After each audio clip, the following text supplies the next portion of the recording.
Bonjour. Le cours d'aujourd'hui porte sur le problème de la déconvolution d'images. Alors, comme d'habitude, on va essayer de se poser la question de base, c'est à quoi ça sert? Pour introduire ce problème, je vous propose de considérer le tableau suivant qui représente un lièvre assis. Donc c'est un tableau réalisé au crayon, à l'aquarelle et à la gouache par un certain Albrecht Dürer.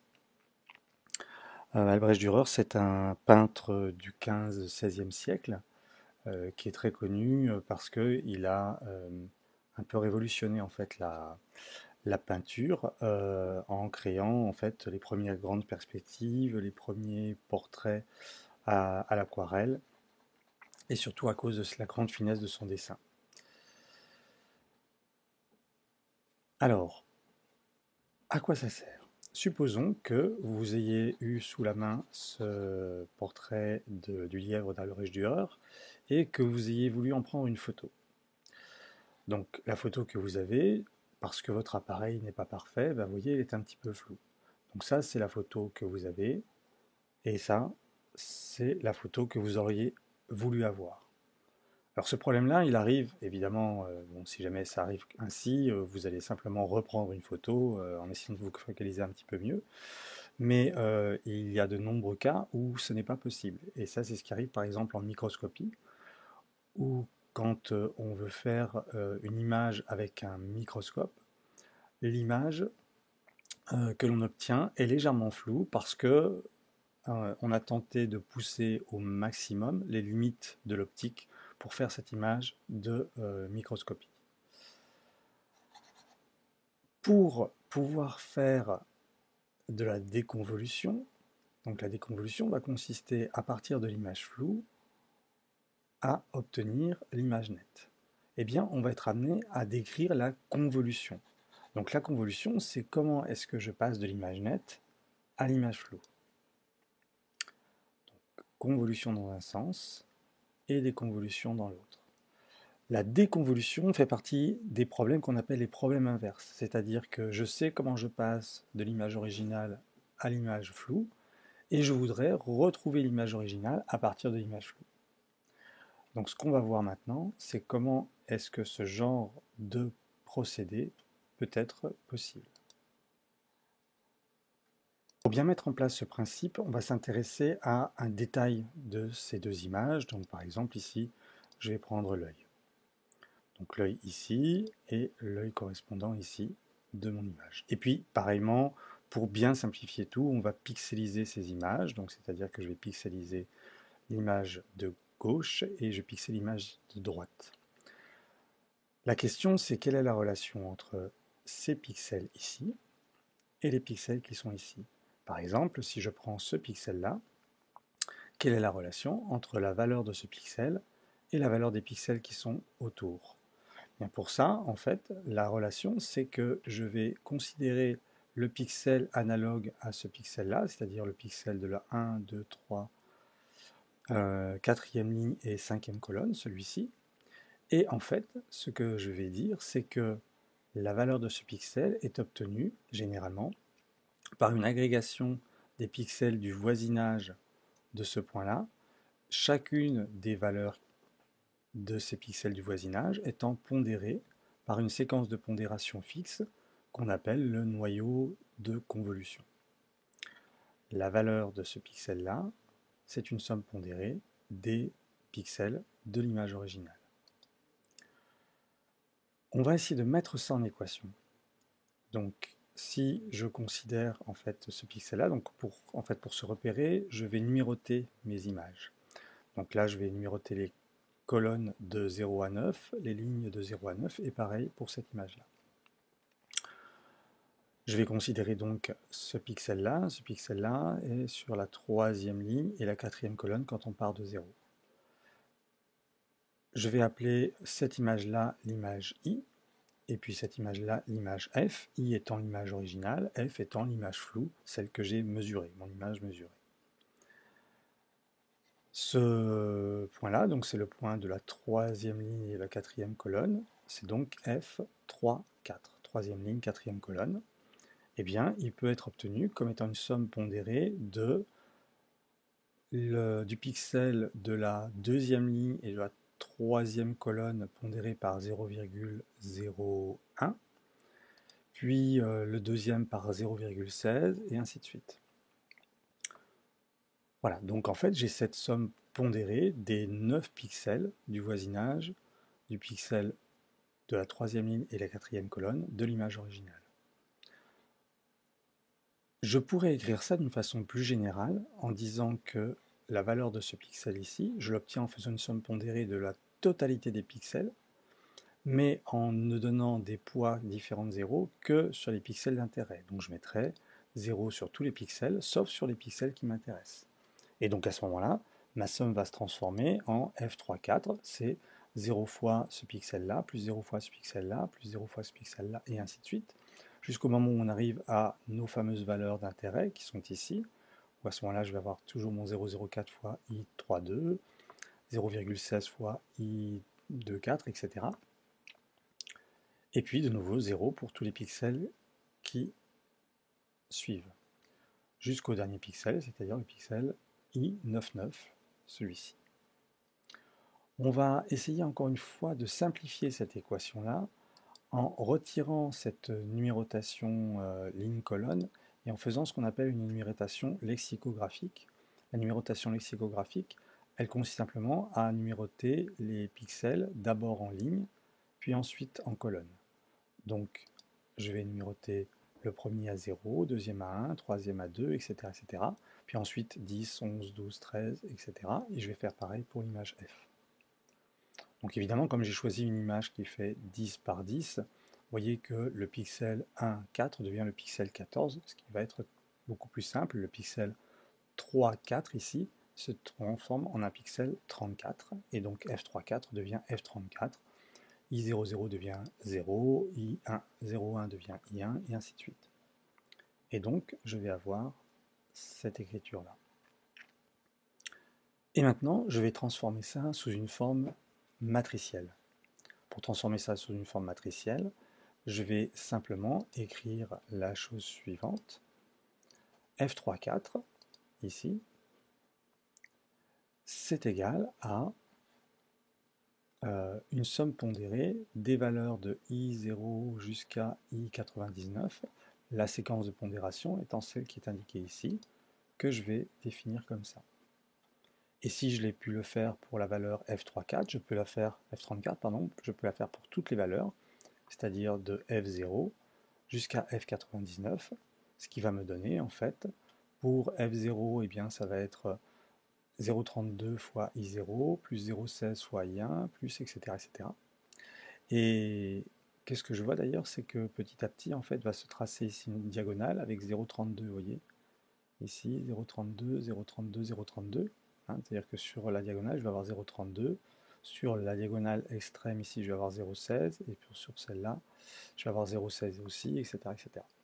Je vais ainsi obtenir une relation entre les niveaux de gris de mon image floue et les niveaux de gris de mon image nette.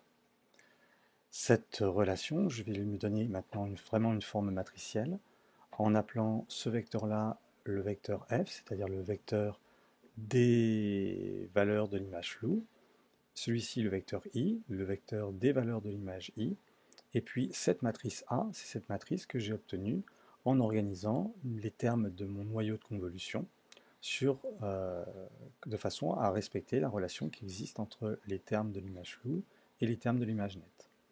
Cette relation, donc, elle s'écrit f égale a fois i. Je rappelle que ce que j'ai, c'est f, c'est mon image floue, et ce que je veux, c'est i, c'est mon image nette. Vu cette relation, et vu que je veux faire un problème inverse, c'est-à-dire que j'ai f égale à i, et que je veux i, la façon la plus simple d'obtenir i, ce serait de dire i c'est a moins 1 fois f, où a moins 1 c'est la matrice inverse de la matrice A. Donc pour pouvoir écrire ça, évidemment, il faut que A soit inversible. A inversible, ça veut dire quoi? Ça veut dire d'abord qu'il faut que A, ce soit une matrice carrée. Alors là, la matrice est carrée puisque le nombre de pixels de I est égal au nombre de pixels de F, donc cette matrice A est carrée. Il faut que son déterminant soit différent de 0. Alors ça, c'est pas forcément gagné parce que si vous vous rappelez la matrice A, elle est faite d'une quantité importante de répétitions des mêmes termes du noyau, donc il est fort possible que vous ayez plusieurs lignes ou plusieurs colonnes de votre matrice A qui puissent se déduire des autres lignes et colonnes.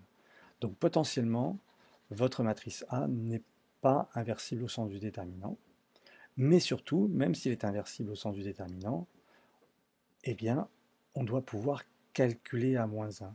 Et ça, c'est vraiment pas gagné, parce que supposons par exemple que mon image F, ce soit une image qui fasse 256 par 256 pixels, c'est quand même pas énorme, et bien donc 256 par 256 pixels, ça veut dire que mon image finale, elle a aussi 256 par 256 pixels, et donc cette écriture-là me fait intervenir une matrice A qui fait 65 536 lignes et 65 536 colonnes. Autant dire qu'il n'existe pas d'algorithme vous permettant de calculer précisément A-1, et donc vous avez de fortes chances d'avoir un calcul de A-1 qui est biaisé. Pourquoi? Parce que la plupart des algorithmes vont faire une inversion itérative de A, et on va à chaque fois utiliser le calcul précédent pour faire le calcul suivant, donc on va avoir un biais important sur le calcul de la matrice A-1. Donc pour pouvoir résoudre ce problème-là, c'est-à-dire pour pouvoir retrouver I à partir de F, on va se débrouiller autrement. Je vais essayer de réécrire ça autrement. Je peux écrire F moins AI égale 0. Ce que je cherche, c'est la matrice, le vecteur I tel que F moins AI soit égal à 0. Pour pouvoir trouver ça, ce que je vais essayer de faire, c'est de bâtir une suite de vecteurs démarrant de I0, puis ensuite I1, puis ensuite I2, etc., etc., IN plus 1, de façon à ce que cette suite, elle tende vers une valeur I chapeau, qui soit telle que I chapeau, cette quantité-là, ce soit la valeur telle que F moins A I chapeau soit la plus petite possible, et si possible, soit égale à 0. À ce moment-là, j'aurais gagné, j'aurais trouvé la matrice, le vecteur I, qui est tel que l'image que j'ai obtenue, floutée, soit bien égale à l'image floue que j'ai réalisée. Potentiellement, dû au fait que le déterminant de la matrice est différent de 0, je peux avoir une infinité de valeurs de I qui correspondent à ça. Ça, on reviendra sur ce problème-là un petit peu plus tard. Ce que je veux, c'est rendre ça le plus petit possible. Rendre ça le plus petit possible, ça veut dire faire en sorte que la distance entre A fois I et F soit la plus petite possible. Du coup, je vais par exemple utiliser la norme euclidienne, la distance euclidienne entre F et AI, donc la norme euclidienne, et je vais essayer de rendre ça le plus petit possible. Alors, la norme euclidienne fait intervenir une racine, donc c'est pas très pratique, on va la mettre au carré pour pas avoir de racine. Et cette quantité-là, F moins AI, elle s'écrit en fait sous cette forme-là. Ça transposé que multiplie ça. Donc ça, c'est le vecteur d'erreur que je fais en disant I, c'est ma bonne image. Et donc en faisant ça, transposé par ça, j'ai mon terme d'erreur quadratique. Transposer en fait ça revient à faire F transposé moins AI transposé. Alors AI transposé, c'est I transpose que multiplié A transpose. Donc finalement, ça s'écrit comme ça. Et puis ensuite, je vais développer ça en se rappelant que le produit de matrice n'est pas commutatif. Et je vais obtenir quelque chose de cette forme-là. Cette forme-là, ici, ça me dit à quel point AI est proche de F. Si AI est égal à F, ça vaudra 0. Donc ça, je vais appeler ça le critère de I. Ça me dit à quel point I convient pour être l'origine de cette image floue que j'ai appelée F. Mon algorithme, il va consister à donner une valeur I0 arbitraire au départ, calculer le critère sur I0, en déduire une nouvelle image I1, telle que le critère calculé sur I1 soit inférieur ou au pire inférieur ou égal au critère que j'ai obtenu sur I0, et ainsi de suite, I2, I3, jusqu'à une convergence au bout d'un certain nombre d'itérations, me donnant une valeur I qui soit acceptable. Comment est-ce que je pourrais calculer en fait la valeur de l'image IN plus 1, c'est-à-dire la valeur de l'image suivante de ma série d'images à partir de l'image IN, c'est-à-dire l'image courante. C'est-à-dire comment calculer I1 à partir de I0, I2 à partir de I1, et ainsi de suite. Alors ça, pour réaliser ça, on va faire une procédure qui est assez classique en optimisation, qui s'appelle la descente de gradient. La descente de gradient, son principe est relativement simple. Je vais dire que mon image à l'itération n plus 1, c'est rien d'autre que l'image à l'itération i, à laquelle je vais retrancher une certaine proportion de la dérivée de mon critère par rapport à mon image i, calculée à mon image courante, c'est-à-dire l'image en, ce qui va s'écrire comme ça. Donc la question, bien sûr, c'est qu'est-ce que c'est que cette dérivée du critère? Alors, on va essayer de l'écrire. Donc, je vais calculer la dérivée du critère pour une image i quelconque. Eh bien, c'est la dérivée de cette quantité que vous voyez ici. Donc, on voit ici f transpose que multiplie f. Ça ne dépend pas de i. Donc, la dérivée de ça par rapport à i, ça vaut 0. Ensuite, maintenant, si je regarde la dérivée de ce terme-là, donc ce terme-là, en fait, c'est quelque chose qui est une sorte de carré, hein, c'est quadratique. Donc, en fait, ça consiste à considérer i transpose que multiplie cette quantité-là plus cette quantité-là que multiplie i. Donc, il faut savoir que i transpose que multiplie ça, dérivé par rapport à i, me donne directement cette valeur-là. Et pareil, la dérivée de ça que multiplie i me donne ça transposé, donc c'est-à-dire la même chose, toujours a transpose a i. Donc je vais obtenir 2a transpose a i que j'additionne à mon 0. Ici, on va appliquer à peu près la même chose, c'est-à-dire que i transpose que multiplie a transpose f, la dérivée de ça par rapport à i, c'est a transpose f, donc que je retranche ici. Et puis ici, la même chose, ça que multiplie ça dérivé par rapport à i me donne ça transposé, c'est-à-dire de nouveau a transpose f. Donc ces deux A transpose F ici, je peux les additionner tous les deux. Ce qui va me donner ici pour la dérivée de mon critère, finalement, cette quantité-là. Je peux mettre 2A transpose en facteur, ce qui me fait 2A transpose que multiplie AI moins F. Et là, on reconnaît le terme d'erreur qu'on avait jusqu'à présent, c'est-à-dire que AI moins F, c'est l'erreur que je fais en choisissant I comme étant mon image de départ, m'ayant donné l'image f comme image mesurée, c'est-à-dire comme image floue. Du coup, mon algorithme s'écrit de cette façon-là, IN plus 1, donc c'est-à-dire que l'image suivante dans ma séquence d'images reconstruites, c'est l'image courante dans la séquence d'images reconstruites, IN, moins 2 fois lambda que multiplie, plus lambda que multiplie cette quantité-là. Lambda étant un facteur permettant la convergence de l'algorithme. Si lambda est trop fort, mon algorithme va diverger. Si lambda est très faible, lambda va l'algorithme va converger de façon relativement lente.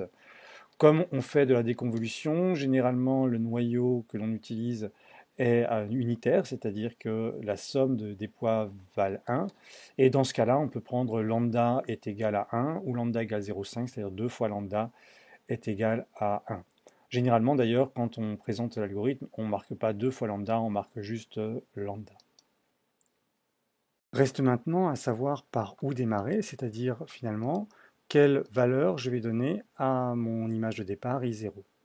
Alors normalement en fait la fonction quadratique que l'on a créée n'a qu'un seul minimum. Donc dans le meilleur des cas ce minimum est à 0, mais elle n'a qu'un seul minimum. Donc en fait, je devrais pouvoir prendre n'importe quel I0, mais en fait, on a tout intérêt à prendre comme valeur de départ l'image floue, parce que déjà, on va voir au fur et à mesure l'image devenir de plus en plus nette, et puis ça va nous permettre aussi d'orienter l'algorithme de descente du gradient vers une image qui nous convient, mais on va comprendre ça un petit peu mieux quand on va voir comment ces images se reconstruisent.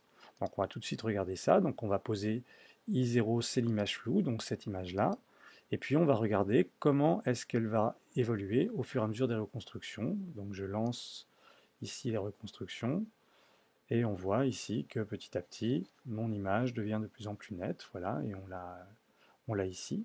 Donc on voit que l'image ici que j'ai obtenue, elle est beaucoup plus nette que celle-ci. Hein, on a plus de détails, on voit bien les poils, on voit mieux l'œil. Alors on peut comparer cette image à l'image de départ. Bon, vous voyez, qui est quand même plus nette que celle-ci.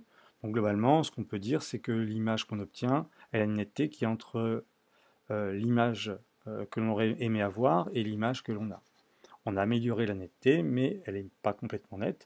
En fait, on ne peut pas reconstruire des informations qui auront disparu justement lors du floutage.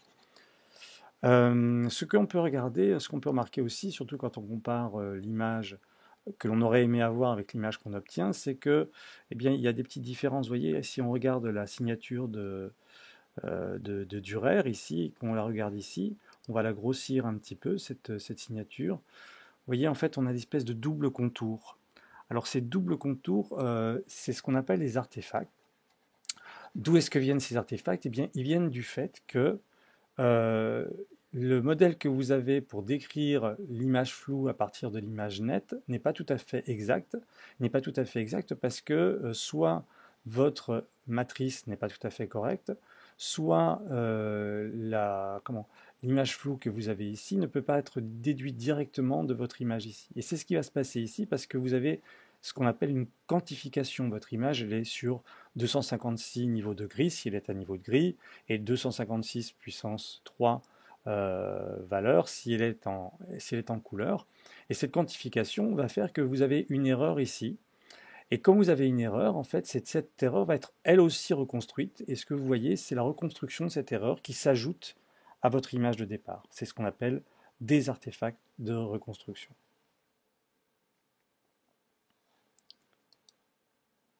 Ce problème d'artefact, on va le retrouver de façon encore plus criante si jamais, au lieu de prendre le noyau de convolution qui nous a permis d'obtenir cette image floue, eh bien, on utilise un autre noyau de convolution. Donc c'est ce qu'on va voir ici. Là, on se rappelle un petit peu de comment est-ce que notre image avait été recréée au fur et à mesure des itérations en utilisant le bon noyau. Si là, je n'utilise pas le bon noyau, qu'est-ce qui va se passer? Vous voyez que petit à petit, je vais avoir une reconstruction de cette image où je vais avoir des espèces de motifs qui vont apparaître. Ces motifs, ils viennent d'où? Ils viennent du fait que je n'ai pas utilisé le bon noyau pour reconstruire cette image. Donc ça, c'est quelque chose qui est assez important. C'est qu'il est très important, évidemment, d'avoir le bon noyau pour reconstruire l'image. Et même quand j'ai le bon noyau pour reconstruire l'image, on a vu que quand même on a quelques artefacts.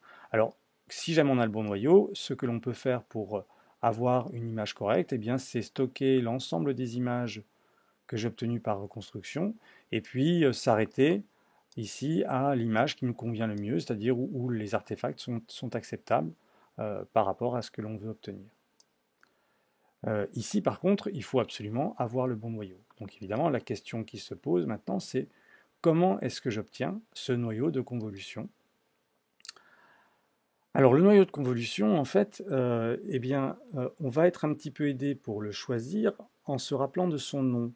Ce noyau de convolution, en français, ça s'appelle la réponse impulsionnelle du système, c'est-à-dire la réponse impulsionnelle de mon système de prise de vue.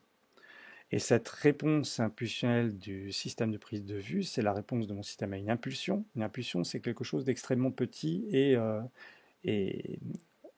avec une intensité assez forte. Alors, en anglais, cette réponse impulsionnelle, elle porte un nom qui est plus explicite dans ce cas-là, qui est la point spread function, c'est-à-dire comment est-ce que mon système va spread, étaler un point. Et là, ça nous répond plus ou moins à comment est-ce que je peux obtenir cette point spread function. En fait, pour l'obtenir, je vais prendre quelque chose de noir ici, et puis sur ce noir, je vais faire apparaître un point le plus petit, le plus brillant possible. Je vais prendre cette image en photo, et vous voyez, je vais avoir flouté en fait ce point, mon système va avoir flouté ce point, et c'est ce flou-là qui me donne ma point spread function, qui me donne ma réponse impulsionnelle, évidemment pas sous cette forme-là, mais sous une forme quantifiée et échantillonnée. Donc ce que je vais faire, c'est qu'en fait, je vais ignorer, par exemple, les valeurs qui sont vraiment très faibles ici, qui sont un petit peu bruitées, et puis je vais définir à partir de ces différentes valeurs mon noyau. Comment est-ce que je vais faire? Ici, j'ai un certain nombre de valeurs qui sont entre 0 et 255. Je vais sommer toutes les valeurs qui sont au-dessus d'un certain seuil, et je vais diviser chacune de ces valeurs par la somme que j'ai obtenues, et j'obtiendrai comme ça un noyau qui va sommer à 1, qui est la propriété très importante quand on fait de la déconvolution. Maintenant, on a vu que même quand j'ai le bon noyau, j'ai quand même des problèmes d'artefacts. Donc, je peux être amené à me dire comment est-ce que je vais faire pour sélectionner ma bonne image. Donc, tout à l'heure, on a vu une méthode qui consistait à stocker toutes les images et choisir soi-même l'image qui nous convient.